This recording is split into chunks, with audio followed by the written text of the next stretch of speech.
Hi, everyone. This is Megan. And this is Steven. And this is the Synchrony podcast where we talk about transforming apostolic dating culture and ending loneliness in the church. Talking about ending loneliness. We've gotten all kinds of good reviews lately. Guys. Good news. So I'm really torn about, we have to be very careful with what we share about people's dating experiences. We will not say names of any of these people. We will not say names. And because it's really important that they don't feel pressure. No, right? Absolutely not. We never want people to feel, we don't want to be influencing their judgment once they're in that phase of talking and getting to know someone, right? Yeah, of course. But, big old but, there's some really exciting stuff happening. I'm so excited. We have another match and they are really enjoying each other. Yeah, this one new, I'm gonna use the term couple, even though I know that technically they might not officially be calling themselves an official couple. It's just hard to say. Figure out some synchrony terminology for this, right? It's just hard to describe what two people are when they're really courting. They're in courtship. Yeah, they're figuring out if they want to get to know each other better. They're getting to know each other better because they're talking to each other's families and I know, but stuff. I think courtship is, it's kind of old timey, but it also gets the point across. It's not quite dating, but it's also courtship also carries some really weird connotations from early 2000s and late 90s purity culture. Oh, does it? Not bad connotations, just there's a complex history of the idea of courting in contrast to dating. We will have to unpack this at some point. Tonight is not the night, but I have thoughts, which probably does not surprise you. No, of course not. But yeah, I'm let's just do this. Let's not get all into the specifics of these individual matches and their status, right? So I went through tonight and counted up the number of what I'm going to call long-term matches. Okay. So these are matches that they met in a synchrony call or were introduced via synchrony, right? And they both expressed interest in getting to know each other, and they are now entering or have already established a long-term dating relationship that is leading to, a potential future together. Yeah, right? They're talking to each other's pastors. Mm-hmm. They're talking to each other's families. If they have children, they're talking to their children about the other person. Right. So it is they're taken seriously. Right. And it's not just like a whimsical relationship. Right. I'm going to say this number out loud, and I'm afraid that people are going to think that it's totally underwhelming. Okay. But it's 10 people. It's 5 couples. That's fantastic. It's amazing. And yeah. If you're listening to that and going oh my word, you guys should have, 30, 50 people matched up right now. You have to understand that if you're listening to this, you probably know several hundred church people, right? Between who you know in your church and all the churches that you fellowship with and the people you see at camps and stuff, several hundred, maybe, in the high 800s, right, of your church community and the people around that, which is going to include a bunch of single people, all of whom, for whatever reason, have not been a prospect for you as a single person, right? Mm-hmm.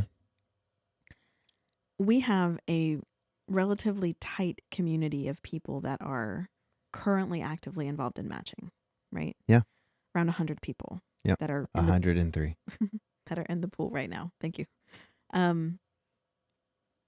To have from that small community 10 people establish dating relationships. Yeah.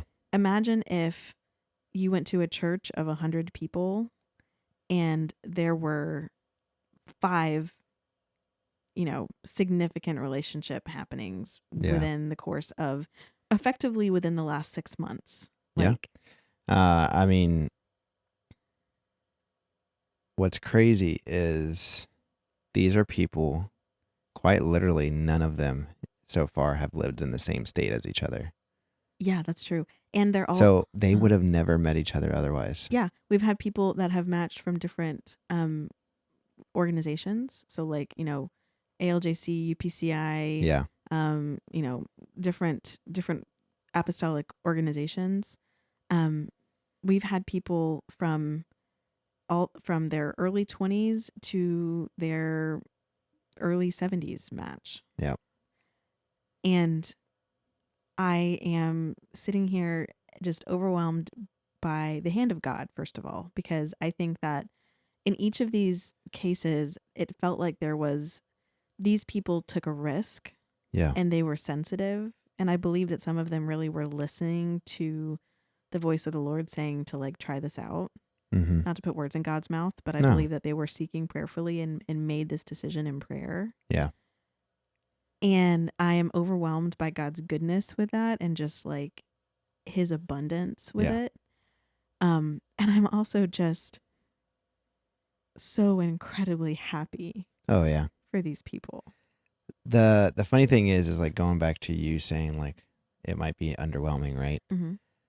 It's relationships take time. Yeah. And like if and when we start having people get married, Mm-hmm.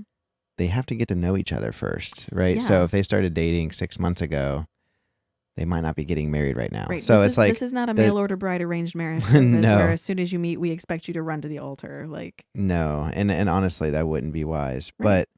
But so a part of this as a service is us sitting around twiddling our thumbs, like praying for these couples, like oh, and and they're communicating with us, and we're poking them and kind of like saying, hey, how's everything going? Yeah, like and every month or so, like I'm reaching out, just going, hey, maybe not even that often for the folks that have been talking for a really long time, but just Yeah. kind of going like, how's it been going? How can I support you? Do you guys need anything? Yep.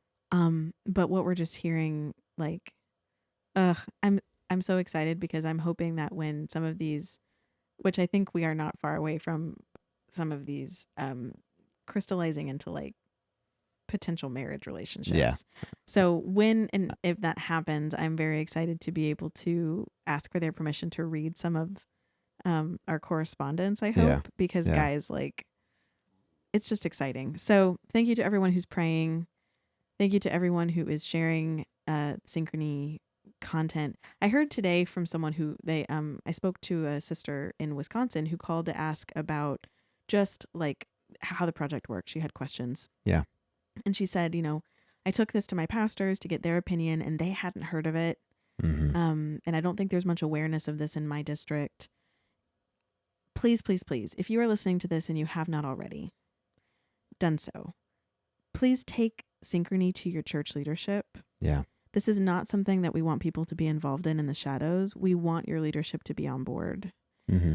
We're really, really eager to make connections with ministry.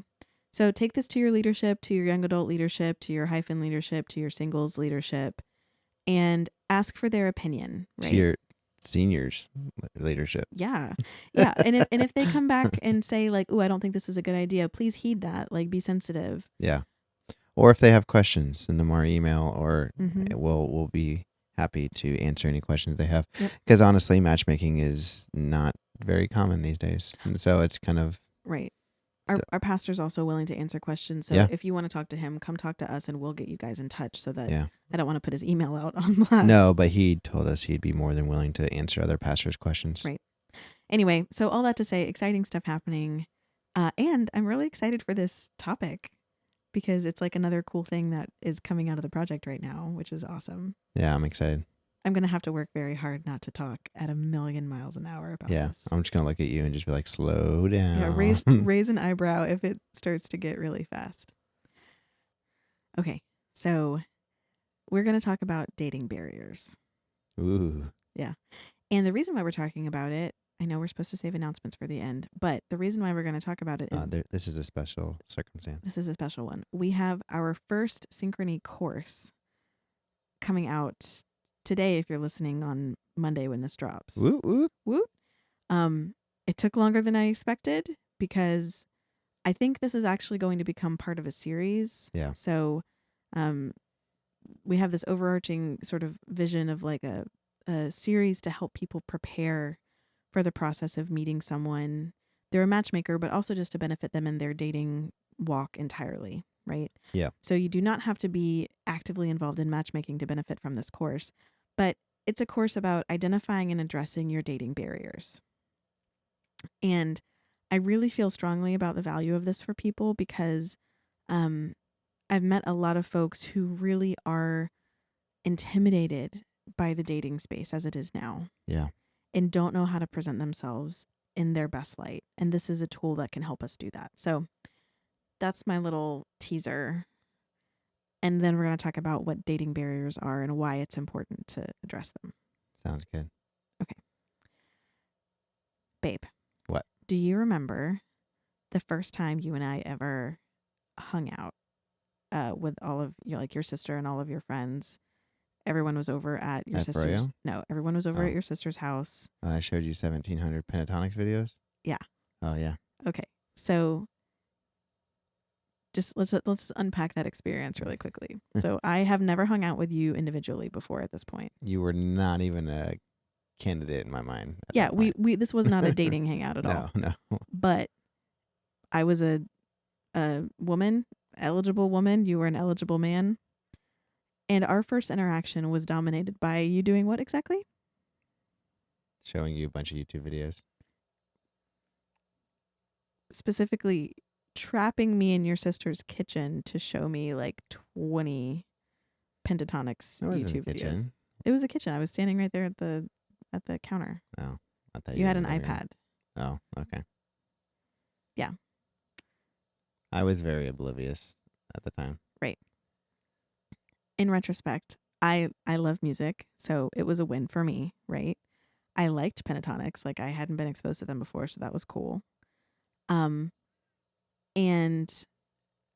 I was excited that you were so passionate about this group, right? I absolutely do not lack passion. When it comes to things that I'm really into, I get really into it. Yeah. Steven commits really hard to his hobbies and interests, which I love about you. Would it be safe to say that that type of immersive experience of taking a potential dating prospect straight into one of your deep interests and making them get exposed to it in one fell swoop would be a turnoff to some people? Oh, 100%. Looking back, it was a turnoff to me now. Like, yeah. It's like, oh goodness. There you go. Right. So this is what we're talking about when we talk about dating barriers. Dating barriers are small behaviors or habits or practices that people do when they first meet someone that might cause the other person to not make a connection with them. Okay? Yeah. I'm using us as a funny example here because your kind of like hyper-focus thing could be a dating barrier for someone, right? This is before I knew I had ADHD. Yeah, I know. Looking back, I'm like, oh, that makes sense. Yeah, no, totally. I'll use a metaphor to explain it too. So we know we've talked on the show about like matchmakers being like realtors or whatever. The metaphor that I like to use and that we use in the course is imagine that you were going to to view a house with a realtor, right? Mm-hmm. And you walked up and the door was boarded up and padlocked, right? Yeah. All the windows are covered in plywood. No matter what is inside the house, no matter how perfect the house is for your needs, it has the right number of bedrooms, it has the right fixtures, it has the right finishings. Like the inside of the house could be your perfect dream home. But it doesn't matter because you can't get in the house. Yeah. Right? You can't get past the door. Dating barriers are a stumbling block to connection. Yeah. They don't have anything to do with who a person is on the inside. They have to do with the behaviors that allow or don't allow someone to connect with them deeply. Okay, so I just outed you for one of your dating barriers that I experienced in our early connection.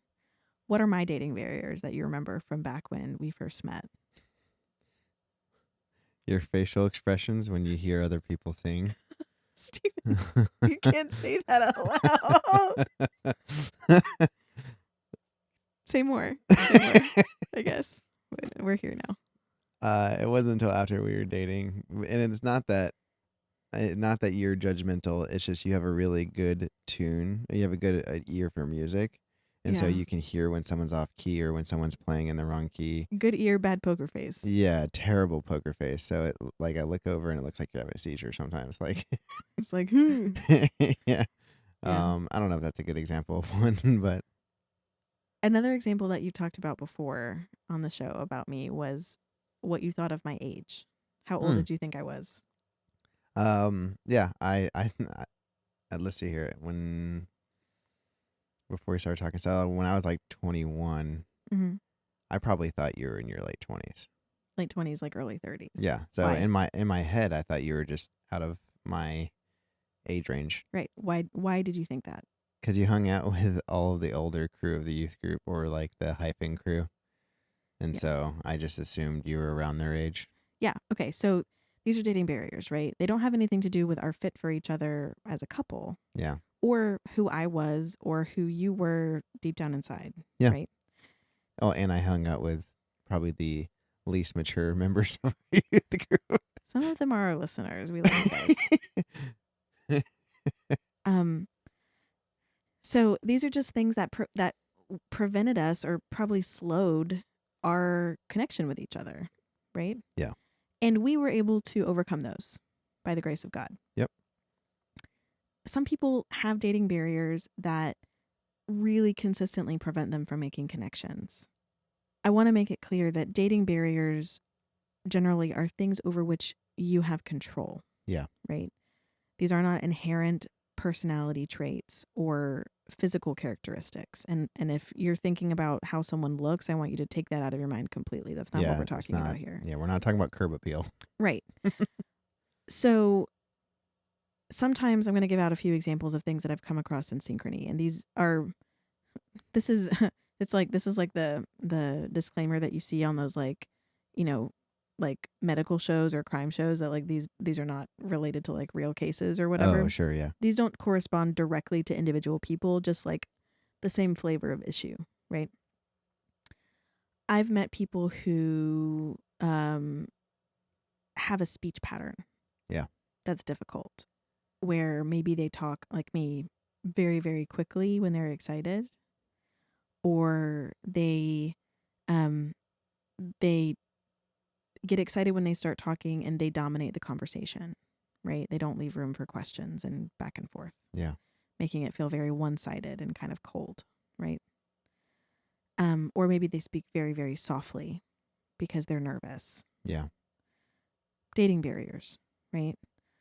Others could be things like some of the behaviors we talked about where, okay, you are a little bit nervous in crowds, so you tend to stand outside of the sanctuary until church starts and then leave as soon as it ends. Yeah. Right? That's my wife. Yeah. Introverts unite separately. It's things like this which are just logistical habits that prevent someone from having a conversation with you that could lead to connection. Because really what we're talking about when we say making a connection, it's having a deep conversation where you guys can share about each other. Yeah. And these things just prevent that.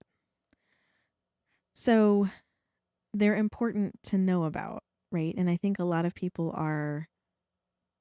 it's possible to go through your life until you're well into adulthood and not be aware that you're doing these things whatsoever. Yeah. What's cool is you've had a really unique opportunity as a matchmaker. Mm-hmm.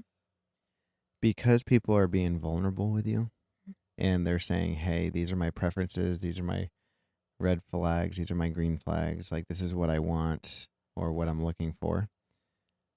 They've kind of given you an insight into who they are. Mm-hmm. And also, you have a very unique position to be able to speak into their lives about things that might make them more, I hate using the word marketable. Approachable. Approachable. Mm-hmm. Like if during your conversation, during your consultation or subsequent interactions, Mm-hmm. you something's been brought to your attention or you notice something, you can talk to them about it and say, hey, do you notice that you do said thing Right. when you talk about this or you do this? And some people say, oh my gosh, no, I had no idea. And there's some people that are like, yeah, it's something I've been working on. Right. What's so cool about that is it gives them the ability to identify potential barriers. Right. Um, And make changes. yeah. Well, even here's another example of if they've done a date, Mm-hmm. and afterwards, separately, Megan sends an email to each of them saying, hey, how was your date? You know, did you enjoy it? And she basically asks, like, do you want to move forward or whatever it is? And it provides opportunity for each person to say, hey, what did you like about this person? Right. One, it's for data gathering for Megan to be Mm-hmm. able to help her be able to find someone for you. Right. Narrow down my criteria. Yeah, narrow down the criteria. But two, also, it gives an opportunity for the person to say, hey, this person was really cool. I really enjoyed talking with them. But, you know, I had a hard time hearing them because they were kind of quiet or they were kind of deadpan or I couldn't tell if they were sarcastic or not. Maybe Mhm. they were too sarcastic because they were trying to be funny. So like different things like that that make it hard to have a connection. Yeah. We're not expecting you to have like a love at first sight connection No. on your first date. But it's good for you to know that going forward so you're not wasting your time and like, why are people turning me away if you're just repeating the same action over and over and over again? Right. And we want to empower people outside of a synchrony call. If they meet someone at a service or at an event, we want them to be able to approach that first conversation with all the tools at their disposal to have that great connected conversation, right? Yeah. And sometimes these things are very easy to fix, Oh, yeah. where Oh, yeah. it's just like ask more questions. Yeah. I mean, honestly, let's just use me as an example of that one night when I Yeah. showed you a bunch of videos. I was receiving the stimulus that you were liking what I was showing you. Right, because I like music And I didn't realize I had ADHD and I was following the dopamine. I saw that you were enjoying watching it, so I wanted to show you more. Right. I wasn't picking up the social cues of like, hey, this is enough, but if later in life, when I realized that is something I did, I've noticed it in so many of my other relationships, not even dating relationships, but friend relationships, Yeah. mentor relationships, whatever it is. I do that in other areas of my life as well. Yeah, when you get excited about something, you feel you're compelled to share it with someone. Yeah. And now I see it in our kids. Yeah. But that being said, once it was brought to my attention, Mhm. I now have altered in a good way the way that I've gotten better at picking up the cues that people need a break from the thing that I'm passionate about. You also know how to ask the right questions around it, right? Like Yeah, you'll now I say, do. yeah, like you'll say like, "Hey, I really want to share something with you, or can I take a few minutes and talk to you about it? I'm really excited about it." Yeah. And that's great because then I'm prepared, right? Yeah. Or whoever you're talking to is prepared. Yeah. So sometimes it's like that. It's an easy fix where as you build awareness of it, you start to kind of self-moderate Yep. that. Sometimes, we'll talk to people about the things that are normal in the family that they grew up in Yeah. that aren't as normal to other people, and can be off-putting, Yeah. right? One example is like, I don't know if everyone's going to immediately have an image when I use this term. If you've heard of the term the Pain Olympics, Oh, right? yeah. Where it's like in some families, in some circles, one of the ways to kind of make small talk is to compare hardships. Yeah. Right? So like, how was your day? Well, I really got stuck in terrible traffic. You think your traffic was bad. I got stuck in so much bad traffic over here that I thought I was going to pull my hair out. Well, let me tell you what the traffic was like last Saturday. My radiator blew up in traffic last week. Right. And like, yeah. And in some families, that's absolutely normal and fine. And it's a way to build connection by pointing out common ground. It's not meant to be complaining. It's not meant to be being negative, right? Yeah. But if you come from a family that doesn't do that, or from a social group where that's not the norm, that person sounds horribly negative. Yeah. When you ask, "Oh, well, it's nice to meet you. How's your day been?" "Well, it's been X, Y, and Z terrible thing," right? Yeah. Or you're trying to make a connection with that person who is not from that family background, right? Mm, And that person that is trying to open up to you emotionally mm. says, "Hey, I feel this way." And then that person then says, "Oh yeah, well, I feel this way." And then it makes the other person feel disregarded Right. It or can, not heard, and it could be an emotion, it could be a barrier yeah, that person is not like, "Well, this I'm not feeling heard in our relationship," or right. whatever it may be. I don't know if I explained that very well, but Yeah, I mean, I think when someone hears something that you've been through and turns around and fixates on themselves, it can come yeah. across as And selfish. and it's not, I don't think the intention was to be Not selfish, at all. but So but that yeah. that's an example of just like a difference in perception, right? Where one behavior can be perceived one way by one group and a completely different way by another. Yeah.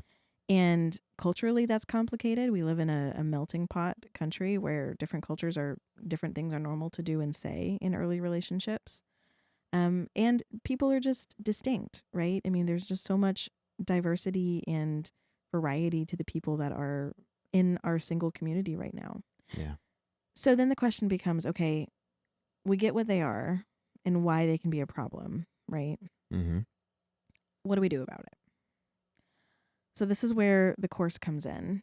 And for what it's worth, the course is not the only way you could go about identifying these. Like if you're not the type of person to sit down and take an online course, you go talk to your mentors and your friends and get some honest feedback from Yeah, them. that's what I was about to say. Like, talk to someone who would be straight up with you. Right. We actually walk through this as part of the course. So what the course Yeah. asks you to do is it explains dating barriers a little bit more, and then it takes you through a self-reflection.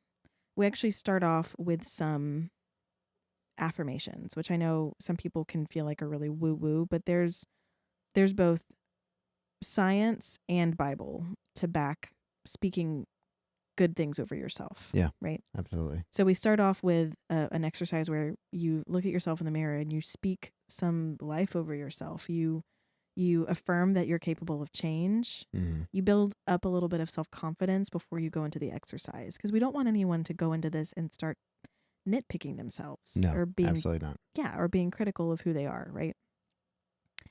Then we walk you through a reflection of your own challenges with connecting with people and help you identify patterns in things that you feel people commonly miss about you or mistake as something else. Um, just and how your interactions have been difficult in the Yeah. past. And then there's a portion where we actually tell you to reach out and talk to a close friend, Yeah. someone who will give you really honest feedback. And we give you the questions to ask them Yeah. to help them talk to you about barriers, you know? So we've had some people go through kind of like a little pilot That's version what I was of about to this. ask. Do we have any testimonials or some feedback that we've gotten from the people who piloted it? Yeah, and it's just been kind of like a small group of people that have gone through it from our community. Um, and I think if you're already a very, very introspective person, or you've done a lot of work in therapy, this might confirm stuff that you've already sort of worked on. Yeah. So I had some people who were like, "This is a really good exercise." I'd already done some of this work myself, Yeah. but it was good to kind of reiterate it. But other people came back and said, like, this was a really powerful exercise because it allowed me to think about these challenges without putting myself down. Yep. Because a lot of people, if you've experienced rejection in the dating space where you put yourself out on a limb and reached out to someone and tried to make yourself available or tried to indicate interest and it didn't go well, right? Maybe because of a barrier that they hit or they just couldn't quite connect with you, or because they just flat out didn't, they weren't interested, right? Yeah. That can be a really painful experience for people and it can cause them to really become self-critical. And the goal of this exercise is to say, hey, there are small things that are not about who you are as a person. They're about how you are in society. small behaviors and habits that are totally within your control to change. We're going to identify them. Part of the exercise also has you make a plan for how to address them. Yeah. And you're going to be able to take that tool and use it to improve your relationships. And like, guys, I know we're a dating focused podcast, but like, this isn't just about creating great dating relationships. Like, if you want to be a better soul winner, if you want to be a better, classmate, a better coworker, this same exercise is going to help you understand why you might not be connecting with those people as well. Yeah. I just think it's going to be really effective. Yeah, I think so too. And honestly, I think the motto that we've been saying, or punchline, or whatever you want to call it, has been, trying to end loneliness in the church. Right. Right. We want to obviously matchmake people. That'd be great. Mm-hmm. But we also want to give people tools to be able to find someone themselves. Yes. And we're already receiving multiple people that have come back to us and said, hey, we're no longer going to need your services anymore because I found someone that was actually right in front of me the whole time. Yeah, I know. That's so and it's cool. like from a business perspective, you think we'd be sad because, oh man, we're not going to have them as a client. But no, we are extremely excited for those people. Yeah. Because that's what we want. We want people to be able to have this, and trying to identify dating or barriers Mm-hmm. is a step in that direction. Mm-hmm. And this is a great way to get involved in the Synchrony project, or in just sort of the approach, even if you're not ready to work with a matchmaker. Yeah. If you're a teenager, you could use this. Oh, not absolutely. even about dating, but just like to help you understand how you interact in the world. Yeah. Right. Or if you're under, if you're under our 21 and older age limit for matchmaking, it's a great kind of like way to dip your toe in to see if it's valuable to you. Yeah. And to hopefully improve your dating experience outside of Synchrony. Yeah. And in it too. I mean, don't get me wrong. Like, I think that knowing your barriers is going to be great for people who are actually meeting people over our calls too. Yeah, absolutely. So how can they find this course? Yeah. So if you are a member of the Synchrony community, the course is already available to you for free. It's included in your Synchrony community subscription. So enjoy. Let us know how it goes. I just put up a challenge for that group where they can go take it alongside a group of other people and leave some reflections. So if you're already in the Synchrony community, you can check it out there. This is going to be available to everyone though. So if you are not working with us in our matchmaking pipeline, you can find it in the show notes of this podcast. We'll also put it out on Instagram. Yep. When I get time to update our website, I will put it on there. I'm not making promises about that because I struggle with getting our website updated immediately, but I'm going to work on it, guys. We're going to get better. 1% better every day. Every That's the day. goal. So yeah, you can go check it out. How much is it for the people who are not Synchrony members? $19.99. Okay, awesome. $19.99. So for the cost of a, Applebee's. right, really, yeah. 2 for $20. Or, if you like sour cream and guac and extra meat on your bowl at Chipotle, it is the cost of your Chipotle meal. That's fair. Yeah. So treat yourself to that and use it to help improve your dating experience and give us feedback on it. I mean, this is the first draft. We'll continue to add and improve. It's our first course that we've released. We're excited. Yeah, like I said, we're planning to do more of these, so your input is really valuable to us. You can actually leave comments in the course itself as you go. I'm pretty sure they're visible to other folks who take it, so just know that. But if you have feedback as you go, you're welcome to kind of drop it there or send it to us. But yeah, we would love to see people use this to improve their dating experience overall. Yeah. And we want to know how it works for you. So please let us know if the course helps you. Yeah. If someone does this and identifies a barrier and then works on it and it changes your dating experience, we want to hear from you. Yeah, please do. Send us an email so we can read it to people and help them understand how it can work for them as well. If you could, actually, it'd be kind of fun. Send it to questions@synchronyproject.com. Mm-hmm. And that way maybe we can start tallying up like testimonials of the course that we could talk about on the podcast. Yeah, that'd be cool. Any other announcement-y type things we need to make? Yeah, actually, I do have an update. I'm going to try by the end of this week to get our Google reviews up and running. And if you are a Synchrony member who is enjoying our services and would like to leave a review, we would love to have that be something that you do for us. Yeah, heads up to those 5 amazing couples. We'd love to hear in your own words how the experience has been. Not just them, though. Anyone who's That's the thing, is gone through. any person that has benefited from our services. And also, if you could please leave a review on Apple and Spotify, and leave us some comments on YouTube. Or even like our Facebook page. Yeah, like that too. that would be fine as well. I am on Instagram much more than I'm on Facebook. Yeah. Because Facebook is a frightening place after being off of social media for 7 years. Yeah. I struggle. I know some people really, really love Facebook. I have a hard time just taking everything in because there's so much going on. But you are more than welcome to go post something on our page and ask questions or engage in some dialogue there about the experience. Yep. That would be amazing, and it would probably help other people who are coming to the page to know more about us, understand what we're about. Absolutely. Well, thank you for listening, guys. And hey, babe. Yeah. I love you. I love you too. Someone said to me that you were cute today. Oh. A much older woman than I complimented your looks today, and I was like, yeah, I know. Well, thanks. Random lady. Yeah. It's nice. Every once in a while, you got to stack up those kudos. You know? Sure. All right. I love you. I love you too. Thank you guys for listening. Bye, y'all. Bye.